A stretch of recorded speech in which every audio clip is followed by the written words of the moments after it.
Wabarakatuh. Bismillahirrahmanirrahim. Alhamdulillahirabbil samawati wal ard, jazilil ata'i wal qudrati wal hikmah, asda ilaina ni'amang zahirata wa batina, wa afadha alaina khairan wa barakah, wa kullu nafasim minna ni'mah, wa kullu yaumi yamurru fursah, falahul hamdu da'iman wa syukru amma ba'du. Yang saya muliakan Ustadz kita Ahmad Mufti Mubarak, pengasuh kitab Al-Hikam, yang semoga diberikan kesehatan selalu, dimudahkan segala urusannya. Para jamaah majelis taklim Al-Hikam semuanya yang dimuliakan oleh Allah Subhanahu wa taala. Alhamdulillah wa syukurillah bahwasanya kita masih diberikan kesempatan oleh Allah untuk bisa berkumpul, kumpulnya jadi satu dalam rangka ngaji, memperdalam ilmu-ilmu agama. Mudah-mudahan ini benar-benar menjadi amalan sholiham makbulan indallah. Amin, Allahumma amin. Bapak Ibu yang saya muliakan, pada malam hari ini kita masih berbicara membahas tentang surat Al-Bayyinah ayat 5. Jadi sengaja saya ini memang saya pelan-pelankan. Kita kaji per kata, per kalimat, dengan harapan agar kita bisa mentadaburi, bisa mengangen-angen, kemudian membayangkan bagaimana ayat-ayat Allah ini bisa kita praktekkan dalam kehidupan sehari-hari gitu, harapannya itu. Jadi kita tidak ngejar satu pertemuan satu surat atau beberapa ayat gitu, tapi kita secukupnya saja. Jadi rekan-rekan yang saya muliakan, karena sedikit tapi istiqomah itu adalah lebih baik daripada besar tetapi hanya sesekali saja. Rasulullah Shallallahu Alaihi Wasallam bersabda, ahabbul amali ilallah adwamuha fa'inqol. Jadi amal yang dicintai oleh Allah Subhanahu Wa Taala itu adalah yang dawam, yang kontinu, yang berkesinambungan, yang terus menerus. Fa'inqol, walaupun itu sedikit. Jadi rekan-rekan yang saya muliakan, oleh karenanya saatnya lah kita menjadi pejuang-pejuang istiqomah. Jadi Allah itu senang yang sedikit tapi langgeng daripada heboh tapi sesekali. Membaca Al-Quran satu halaman tetapi tiap hari itu lebih baik daripada membaca Al-Quran sekali duduk satu juz tapi sebulan nggak baca. Sedekah Rp2.000 setiap hari Jumat itu lebih baik daripada sekali sedekah langsung 100.000 tapi setahun sekali, gitu ya. Artinya kayak gitu.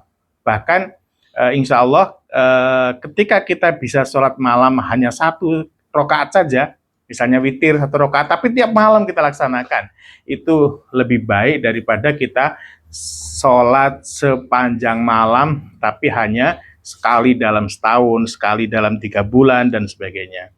Oleh karenanya termasuk hari ini, kita ngaji hanya 1 jam. Ngaji kita itu 1 jam.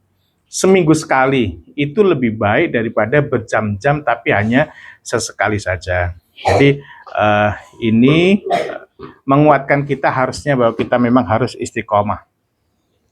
Rekan-rekan yang saya muliakan, Bapak Ibu yang saya hormati, ada satu ayat yang menyampaikan, innalladzina qalu rabbunallahu tsumastaqamu fala khaufun alaihim walahum yahzanun, gitu. Orang-orang yang mengucapkan rabbunallah, Tuhan kami adalah Allah, artinya itu keyakinan ya, sebuah keyakinan. Tuhan kami adalah Allah, artinya yang menghidupkan kami Allah, yang ngasih rezeki itu Allah, yang membahagiakan kami adalah Allah, yang mencelakakan kami itu Allah, yang akan memberikan surga juga Allah, yang bisa mencelakakan kita adalah Allah. Dia yakin banget. Innalladzina qalu rabbunallah. Kemudian tsumastaqamu. Kemudian orang-orang ini beristiqomah dalam bertuhan kepada Allah itu, maka pahalanya ini luar biasa. La khaufun alaihim. Mereka tidak pernah ada rasa takut. La khaufun alaihim walahum yahzanun, dan mereka tidak bersedih hati. Jadi rekan-rekan, ibu-ibu, ini juga pelajaran bagi kita bahwa sudah saatnya lah kita bertuhankan kepada Allah dengan sesungguhnya, istiqomah, maka kita tidak akan pernah sedih. Orang yang istiqomah dalam bersama Allah, orang yang istiqomah dalam aturan-aturan Allah, itu dia tidak akan pernah mengkhawatirkan masa depannya. Tidak akan pernah sedih dengan masa lalunya. Pokoknya dia akan ringan aja, karena Allah yang akan meringankan hidupnya itu. Jadi sarannya adalah istiqomah. Ayat selanjutnya adalah ulaika ashabul jannah. Ulaika ashabul jannah. Ashabul jannah itu penduduk surga. The pop apa itu kalau bahasa Inggrisnya itu kalau penduduk surga itu the people of paradise gitu ya. The people of paradise itu menjadi penduduk surga. Kalau the owner of the heaven gitu ya, pemilik surga sejati kan Allah Subhanahu wa taala. Tapi penduduknya itu adalah orang-orang yang istiqomah gitu. Istiqomah, benar-benar istiqomah. Jazaa'an bima kanu ya'malun. Jadi rekan-rekan yang saya muliakan, sekali lagi alasan kita tidak akan buru-buru ngajinya adalah biar kita sedikit tapi paham, kemudian kita amalkan insya Allah, kemudian kita istiqomahkan. Wa ma umiru illa liya'budullaha mukhlishina lahuddina hunafa wa yuqimus sholata wa yu'tuz zakata wa dzalika dinul qayyimah. Jadi kemarin kita sudah membahas tentang illa liya'budullaha mukhlishina lahuddin. Kemudian selanjutnya adalah wa yuqimus sholata, dan melaksanakan sholat, wa yu'tuz zakata, dan menunaikan zakat, wa dzalika, dan yang demikian itu adalah dinul qayyimah, agama yang lurus. Jadi agama yang lurus itu, dinul qayyimah itu dia punya 3 pokok, yaitu pertama tauhid, yaitu menyembah atau mengabdi kemarin dengan ikhlas, kemudian sholat, yang ketiga adalah zakat. Ini tidak bisa ditawar-tawar. Jadi kalau kita sholat saja, zakat saja, tetapi kita banyak nggak beribadah kepada Allah, kita hanya nyembah aja tapi nggak beribadah, artinya itu nggak, kehidupan kita itu tidak dibersamai dengan ibadah kepada Allah, maka kita belum beragama secara qayyim gitu. Tiga-tiganya harus. Pertama adalah sholat, pertama adalah keikhlasan, tauhid, kemudian sholat dan zakat. Rekan-rekan yang saya muliakan, nah sholat itu kalau ngajinya kita bahasanya harusnya kita sholatnya sudah nggak sholat fardu lagi. Kalau untuk kita-kita yang jamaah al-hikam itu, kita sudah harus meningkatkan ke sholat-sholat sunnah. Kalau kita jaga sholat fardu, ya harus kita jaga memang, tetapi lebih dari itu, kita juga harus perindah sholat-sholat sunnah kita. Apalagi sholat itu bukan hanya sebuah kewajiban, tapi sholat itu adalah dialog kita dengan Allah Subhanahu wa taala. Ketika kita mengatakan alhamdulillahirabbil alamin, maka Allah mengatakan hamidani abdi, hambaku memujiku, gitu kata Allah itu. Pas kita baca di surat Al-Fatihah itu, alhamdulillahirabbil alamin, Allah berfirman hamidani abdi, hambaku memujiku. Ketika kita mengatakan alhamdulillahirabbil alamin arrahmanir rahim, Allah berfirman asna alayya abdi, hambaku menyanjungku. Ini luar biasa. Harusnya kita juga tidak harus tergesa-gesa gitu ya, karena kita itu sedang dialog dengan Allah Subhanahu wa taala. Ketika kita membaca Maliki Yaumiddin, Allah berfirman majjadani abdi, hambaku mengagungkanku, begitu. Dan ketika kita mengatakan iya karena na'budu wa iyyaka nasta'in, Allah berfirman wali abdi masa'alaka. Jadi apa yang diminta oleh kita. Jadi kita itu kalau mau sholat sunnah ya apapun nih, sholat wajib juga. Ketika kita sedang kepingin apa gitu, kepingin bangun, kepingin cari apa, kepingin ini gitu, kita sholat, kemudian dengan hati yang kita memang ingin minta itu gitu. Nah nanti ketika kita membaca iya karena na'budu wa iyyaka nasta'in, itu Allah sudah mengatakan kayak gitu. untuk hambaku apa saja yang diminta. Artinya akan dikabulkan gitu loh. Nah, makanya kita tuh harus memperbanyak sholat. Jadi ketika kita butuh, ketika kita galau, ketika kita sedang senang, ketika apapun, usahakan untuk sholat sunnah. Dan kalau capek banget, duduk juga boleh. Satu kadang-kadang kalau dengan Pak D itu, sambil duduk itu saya sebenarnya sesekali apa itu ngasih contoh ke anak-anak itu, sholat sunnah itu duduk juga boleh gitu loh. Nah, artinya dalam sholat apa ya, sholat hajat misalnya gitu ya, kita duduk juga boleh dan waktunya bebas kecuali waktu-waktu yang diharamkan. Ada sebuah riwayat mengatakan, riwayat Tirmidzi, man tawadhu'a fa ahsanal wudu'a tsumma shalla rakaataini, barang siapa yang berwudu kemudian membaguskan wudunya, tsumma shalla rakaataini, kemudian dia sholat 2 rakaat, yutimmuhuma, menyempurnakan 2 rakaat itu, atahullahu, maka Allah akan memberikan masa'ala, apa yang ia minta. Begitulah, luar biasa. Jadi riwayat itu ditutup dengan muajalan au muakharon. Jadi baik permintaannya itu akan dikabulkan secara langsung atau akan ditunda, tapi pasti akan dikabulkan. Jadi idealnya kita yang kita kan banyak permintaan ini, permintaan diri, permintaan keluarga, permintaan macam-macam lah. Nah, idealnya memang sholat kita. Kalau kemarin-kemarin kita cukup doa gitu, doa banyak doa. Sekarang coba diiringi dengan sholat. Karena di sini barang siapa yang berwudu kemudian membaguskan wudunya terus sholat 2 rakaat dengan sempurna, maka Allah akan memberikan apa yang kita minta, baik cash atau tidak cash. Hari ini kita sholat, belum tentu besok dikasih sama Allah, tapi mungkin minggu depan dikasih itu, bulan depan dikasih, pasti akan dikasih oleh Allah Subhanahu Wa Taala.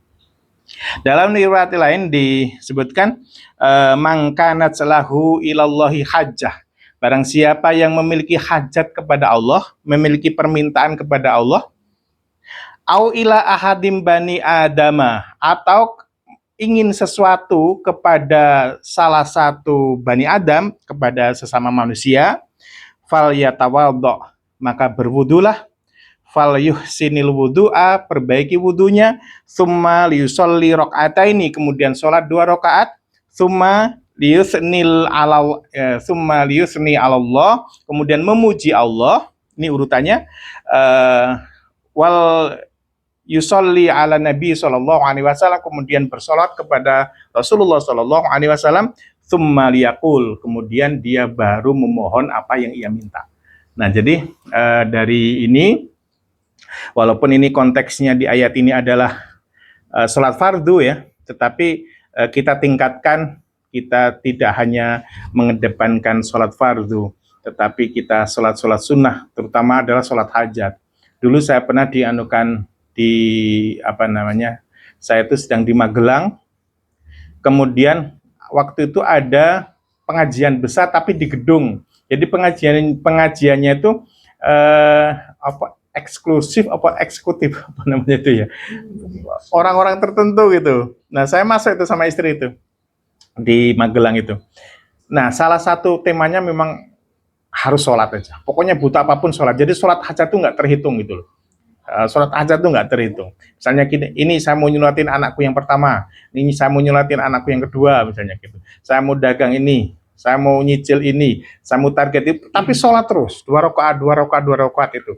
Itu Ustadz ini mengatakan, insya Allah Allah kabulkan. Dan ketika kita baca riwayat Tirmidzi ini memang insya Allah akan dikabulkan. Jadi rekan-rekan yang dimuliakan Allah Subhanahu Wa Taala, sholat memang harus kita tegakkan insya Allah, yang wajib maupun yang sunnah. Kemudian wa yu'tuz zakat, dan menunaikan zakat. Nah, zakat ini di sini, zakat ini berarti bukan hanya ibadah sosial, tapi dia adalah inti dari ajaran Islam. Zakat itu dia sejajar dengan sholat.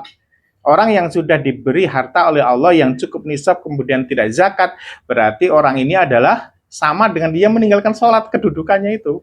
Bahkan sholatnya tidak akan diterima dalam riwayat-riwayat yang lain. Orang yang sudah sampai nisab, kemudian tidak berzakat, dia melakukan sholat, maka sholatnya itu tidak akan diterima karena dia itu memisah-misahkan, memilih-milih kewajiban-kewajiban yang diperintahkan oleh Allah Subhanahu wa taala. Rekan-rekan yang saya muliakan, kalau saya boleh ilustrasikan ya, ketika musim duren, kemudian ada orang nyuri durian, gitu ya. Kita baru dengar aja, itu ada orang nyuri durian. Kita tuh kadang dadanya tuh udah apa ya, udah kepo, masuk nganu kok durian kok dicuri gitu loh, ngasih makan anak kok hasil curian durian itu. Padahal di sisi Allah belum tentu berdosa gitu. Belum tentu berdosa. Siapa tahu dia memang anaknya nangis terus berhari-hari, kepingin durian, dia mau beli nggak ada, tanaman juga nggak punya, kemudian dia miskin, orang-orang yang punya durian itu tetangganya malah sampahnya aja yang numpuk di situ gitu kan, anaknya kepingin, dia nyuri, di hadapan Allah belum tentu berdosa. Tetapi kalau orang-orang yang dia sudah punya harta, tidak zakat, maka ini sama dengan maling-maling dan rampok-rampoknya fakir miskin. Karena dalam hartanya itu ada haknya fakir miskin, ada haknya orang-orang yang membutuhkan gitu. Jadi perampok-perampok sejati, perampok-perampok sesungguhnya adalah mereka yang punya harta tetapi tidak mau berzakat.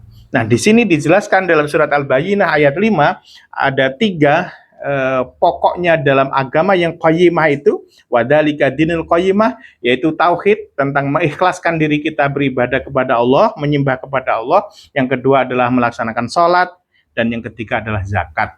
Nah, jadi zakat ini memang tidak populer ya, tidak populer karena memang ya jarang disampaikan.